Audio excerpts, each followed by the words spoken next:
Look closely at this family photograph. At first glance, it might look to you like a picture of an American success. A father, a beautiful mother, two teenage daughters, and a son.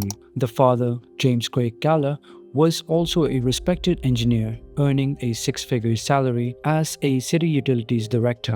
His wife, Karen, was also a dedicated mother, and their children were doing quite well in school. Now, from the outside, the Kahler family appeared to have everything.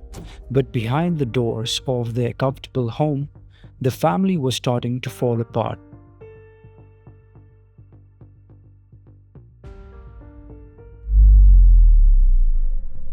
Now, fast forward to Thanksgiving weekend in 2009. Inside a quiet home in rural Kansas, 89-year-old Dorothy White was hosting her family for the holiday.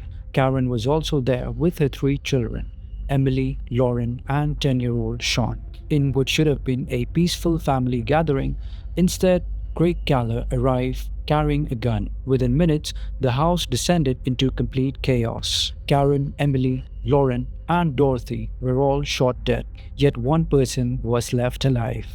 Craig's 10-year-old son, named Sean. Craig looked at the boy, allowed him to leave, and then disappeared into the Kansas night. Now, to you and I, this case may seem simple. As multiple witnesses identified Craig, the physical evidence pointed directly to him. There was no real question about who had committed these murders. Craig's lawyers also claimed that severe mental illnesses had destroyed his ability to understand the moral meaning of what he has done. The Kansas law, however, did not care whether he understood that killing his family was morally wrong. It only cared whether he knew what he was doing. And that legal difference would take the case all the way to the United States Supreme Court. This is not simply the story of a man who snapped. It is a story of control, obsession, murder, and a legal battle over what it truly means to be insane. Now, like I had mentioned earlier, professionally, Craig was highly successful in the energy and utilities sector, which eventually he became the utilities director for Weatherford, Texas. He was intelligent, respected, and accustomed to being in charge. But according to his friends and relatives, Craig had started to bring the same need of control into his marriage. Karen, who was his wife, lived under intense pressure as Craig was described as being very possessive and demanding. He always wanted to know where she was, who she spoke to, and how she spent her time.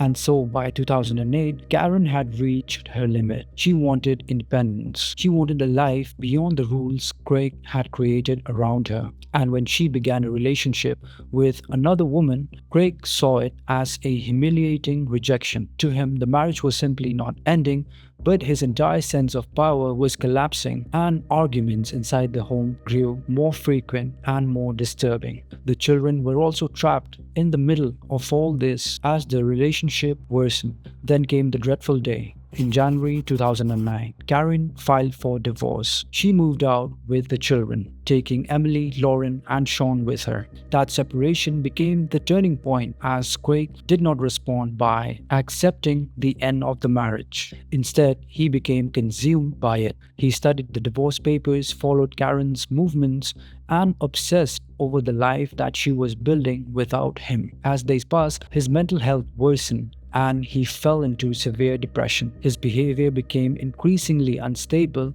and his professional life began to suffer amidst all the chaos happening in his life. By August 2009, Craig was fired from the high-paying job that had once defined his public identity. In less than a year, he had lost his wife, daily access to his children, his reputation, and his income. With nowhere else to go, he moved back into his parents' home in Kansas. But surprisingly, amidst all of this, Craig did not blame himself for the collapse of his marriage or career, because in his mind, Karen was the one responsible for it all. Now, as Thanksgiving approached, his anger became more focused, more personal, and more dangerous towards Karen. On November 28, 2009, the Saturday after Thanksgiving, Karen and the children were staying with Dorothy White in Kansas. Now, Dorothy's home was actually supposed to be a safe place. Karen and the children were away from the tension of the divorce and surrounded by family. Meanwhile, Craig knew exactly where they were, and that evening he armed himself, got into his car, and drove towards Dorothy's house. Inside, while the family was trying to settle down for the night, Craig arrived and forced himself into the house. He moved directly towards Karen. Before she had time to react, he raised the gun and fired a shot at her. The sound sent the children running away. Emily and Lauren tried to escape, but Craig moved towards the house after them. He then found Emily and shot her as well. Then he turned his weapon towards Lauren, leaving her critically wounded. Dorothy White, 89 years old and completely defenseless, was also shot inside her own home. Then came the most disturbing moment of the attack. Craig encountered his 10-year-old son, Sean. The boy was now face to face with his father, surrounded by this chaos of what just has happened for reasons only Craig would know. He did not shoot him. Instead, he told Sean that he could leave. And so Sean did what he said and ran away from the house and escaped into the night. Craig then walked outside, returned to his car, and drove away into the night. Now, after this major incident, emergency calls brought police officers and paramedics racing towards the property. What they found was devastating. Emily was already dead. Karen was unresponsive. Lauren and Dorothy were still alive, but barely. As officers and first responders tried to help them, both women managed to identify the shooter. Lauren had said that it was her father. Dorothy also named Craig. Police immediately launched a large manhunt across the region, as Craig was believed to be armed and dangerous, and officers had no way of knowing what he might do next. But the search ended the following day. Craig emerged from a wooded area near a highway and surrendered. He did not actually resist, and also he did not offer an emotional explanation.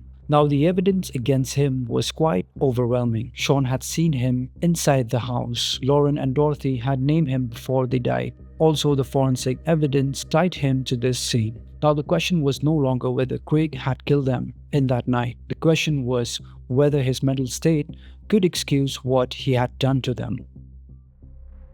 In 2011, the prosecution argued that the killings were quite deliberate. Craig had armed himself, driven to the house, entered it, and moved from one victim to another. To the state, this was not confusion or an accident, it was a pure intent. The defense focused on Craig's mental health.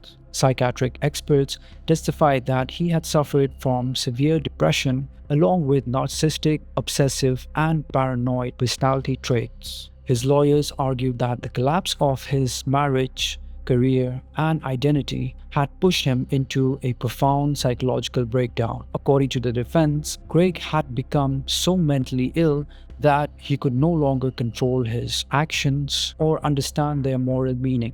Under the Kansas law, mental illness could excuse a crime only if it prevented the defendant from forming the required criminal intent. In simple terms, the law asked whether Craig knew what he was physically doing. Did he know that he was holding a gun? Did he know that he was aiming at those very people? Or did he even intend to shoot them? If the answer was yes, then his mental illness did not erase his legal responsibility. The defense could argue that he was deeply depressed, emotionally shattered, or unable to understand the morality of his actions. But if he knew that he was killing human beings and intended to do it, Kansas considered him legally sane. That very distinction became the heart of this case. Craig's lawyers argued that his mind had broken under the weight of severe mental illnesses, but the prosecution responded that he still understood the physical nature of every action he took on that night. Eventually, James Kahler was found guilty of capital murder. He was sentenced to death by lethal injection. But this legal team continued fighting. They appealed the conviction through the Kansas court system, arguing that the state's narrow insanity law violated the United States Constitution. The case eventually reached the Supreme Court under the name Kahler versus Kansas. Craig's lawyer argued that Kansas had stripped away one of the most important protections in the criminal justice system. The Supreme Court now had to answer a major constitutional question. Does the Constitution require states to excuse a person who was unable to understand that his actions were morally wrong? Or can a state decide that intent alone is enough?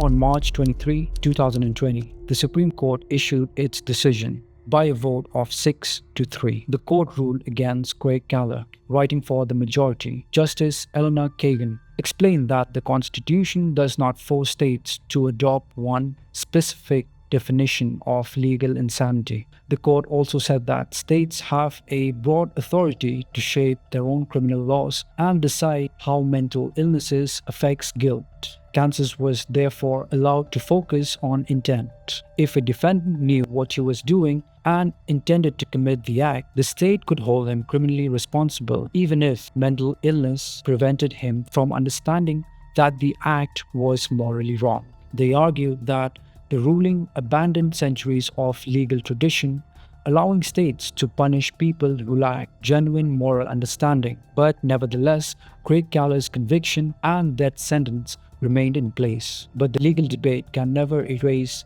the people at the center of this case. Dorothy White was 89 years old. She had opened her home to her family for the holiday and was killed in her place, where they had come home to feel safe. His wife Karen had left a controlling marriage and was trying to build a new life for herself and for her children. Emily was 8, Lauren was only 6. Both had their entire futures ahead of them.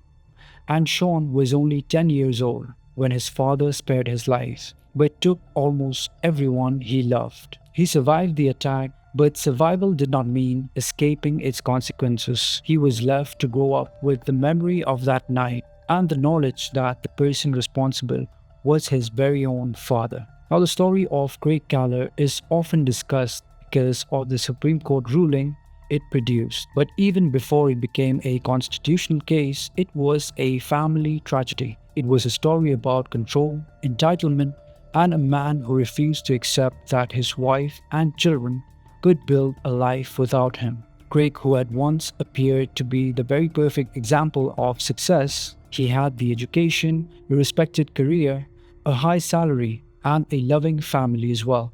But none of those things protected the people closest to him.